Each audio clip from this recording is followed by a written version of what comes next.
Hey guys, Anthony Fantano here.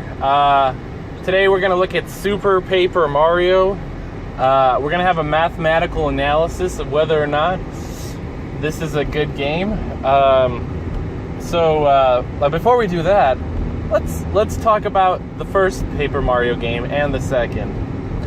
Alright, the year is 2001. Intelligent Systems has released Paper Mario.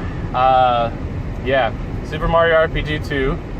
I don't know, whatever. Mario Story. I think that's what it's called in Japan.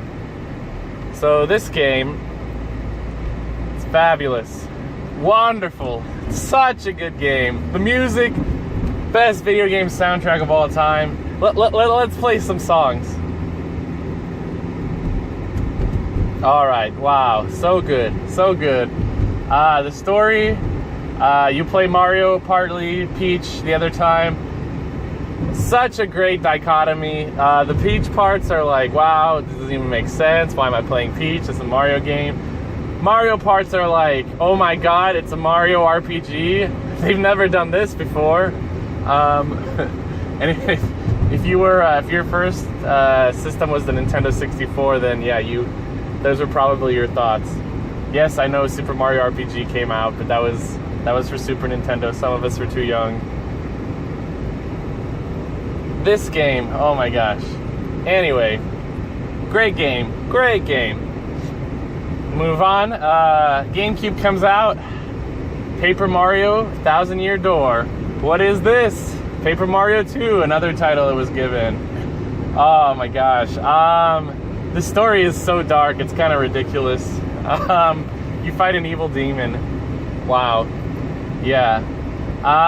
Music, I would say it has it's pretty similar, but it has its own strengths. It's not my favorite soundtrack. I wouldn't say it's the best, but in some ways, it's the most Paper Mario Thousand Year Door-iest soundtrack there is.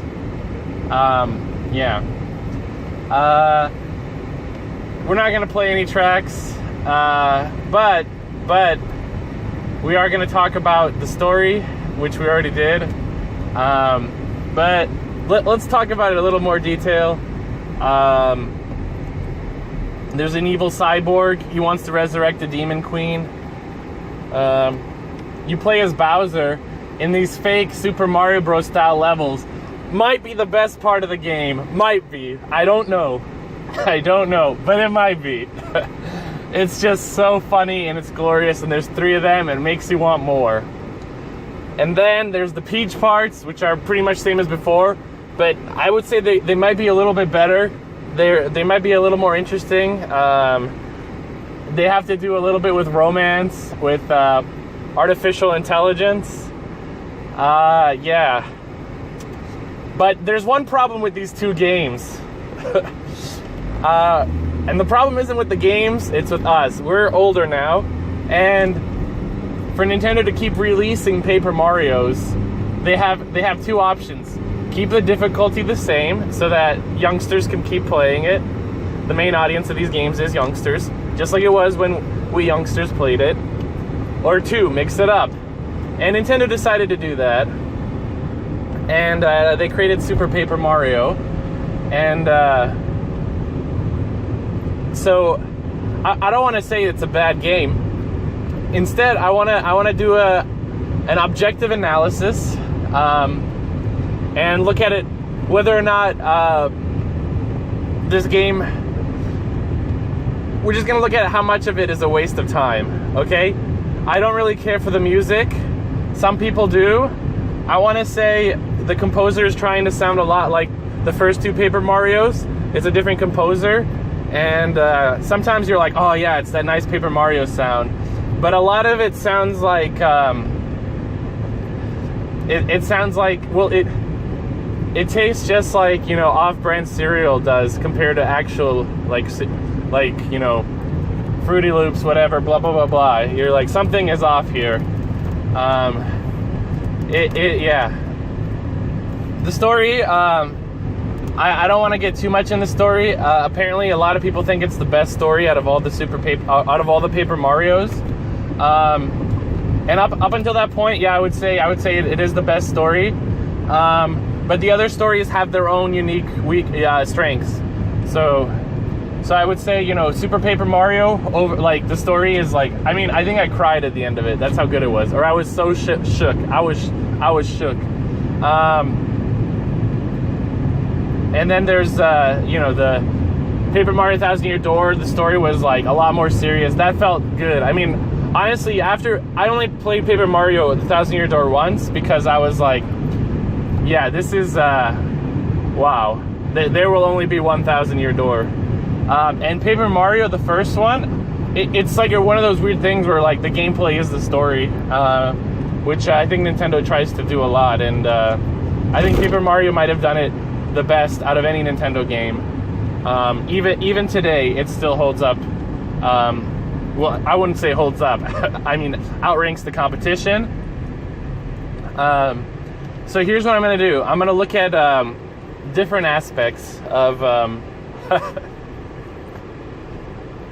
of Super Paper Mario, how long each of these aspects take, and we're going to add them up. And these aspects are all things that I consider time wasters. And I'm going to be lenient, and I'm going to do the the speedrun time, okay? So, and maybe because, it's your first time, obviously it's not going to be a speedrun. So I might, let's think.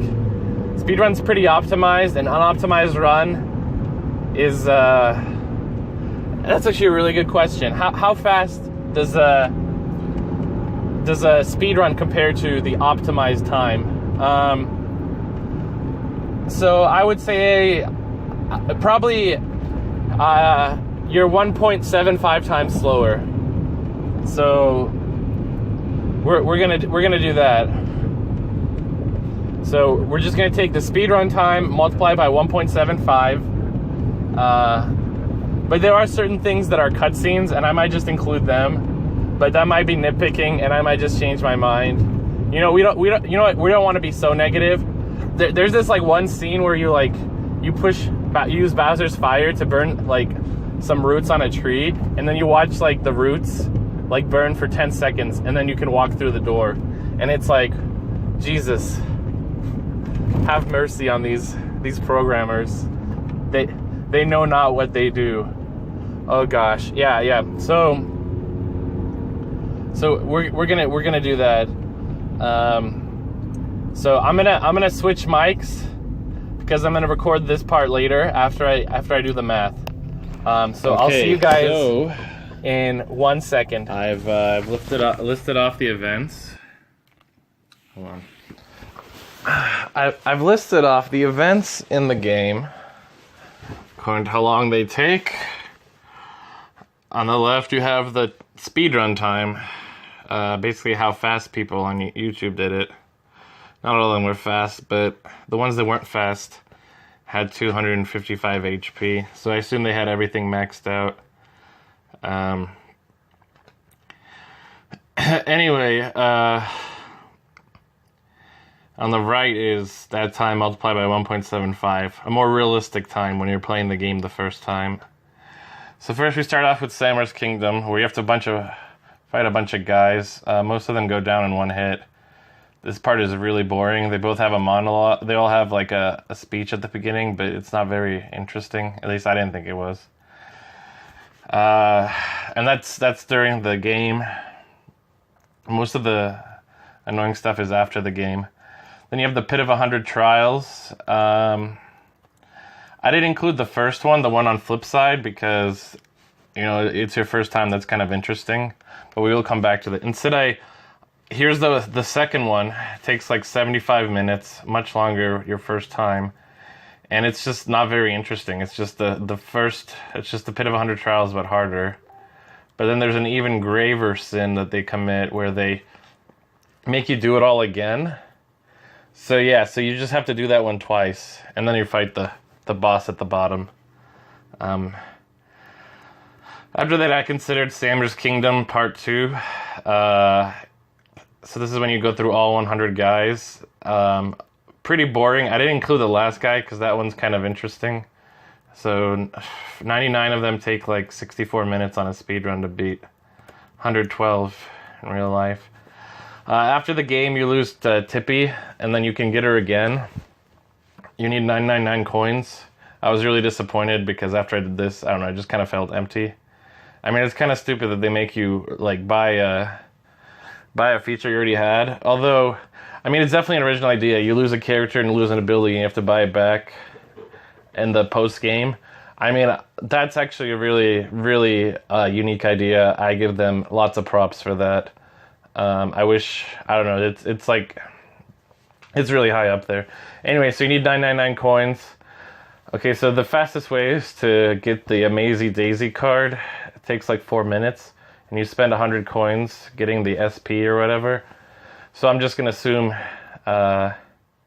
you start off with 100 coins. Most likely after beating the game, you should have at least 100. You buy the card, get the Amazing Daisy, and they give you 300 coins. Then to get to 500, another 4 minutes, 700, another 4 minutes, 900, another 4 minutes, and 999, another 4 minutes.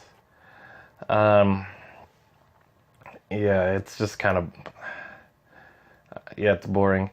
Then I included the Fractale fight, the one at the bottom of the first pit of 100 trials, just because it's essentially the same thing as the first one. I mean, I remember being really, like, wanting to find this difficult, but it just was not. I included the chapter interludes, so like for 30 seconds, well, if you're going fast, it tells you at the beginning of each chapter what's happening, what just happened, what they're about to do, and then it says chapter blah blah blah. I mean, it was cool in Paper Mario 1 and 2 because it, would happen 8 times and you'd be like, all right, this is it, like another chapter. But in this game, it happens 32 times. It's extremely, I don't know, it just loses its magic, Each one is 30 seconds. There's 32 of them, so that's like 16 minutes. I figure you might take longer your first time because you might be actually reading them instead of just mashing the A button because you're hoping something interesting will come out. So and then you add it all up, you get 269 minutes, which is 470 real-time minutes, but that's kind of hard to qualify, so I put it in hours. So for speedrunners, 4.5 hours. If you wanted to do all the, well, that's how much time. If you wanted to do 100% complete, that's how much time you would waste. But this is pretty much if you want to get the most out of the game. As you can see, you have almost 8 hours. So you would waste 8 hours of your life. Yeah, trying to 100% this game. Yeah, it's kind of it's quite a bit. I mean, the game has its merits in terms of the story. It's just in terms of gameplay, yeah. If you want to get all you can out of this game, you're gonna be wasting 8 hours of your life. Yeah. So, thanks for listening. I hope you guys aren't disappointed. To be honest, I thought that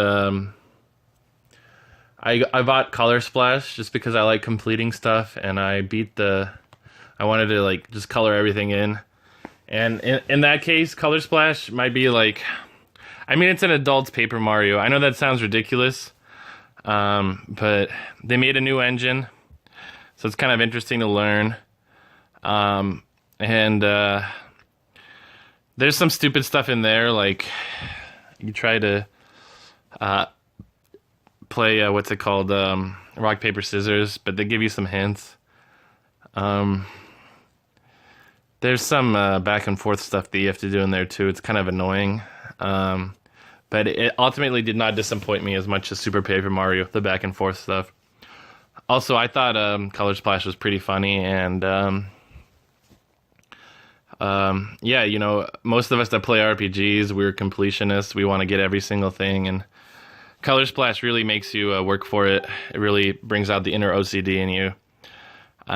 So I would say Color Splash might be the best Paper Mario. I mean, they all have their benefits, and I'm kind of biased towards Color Splash because, I mean, I wanted it to succeed, and you know what? I think it succeeded. So yeah, have a good day, guys.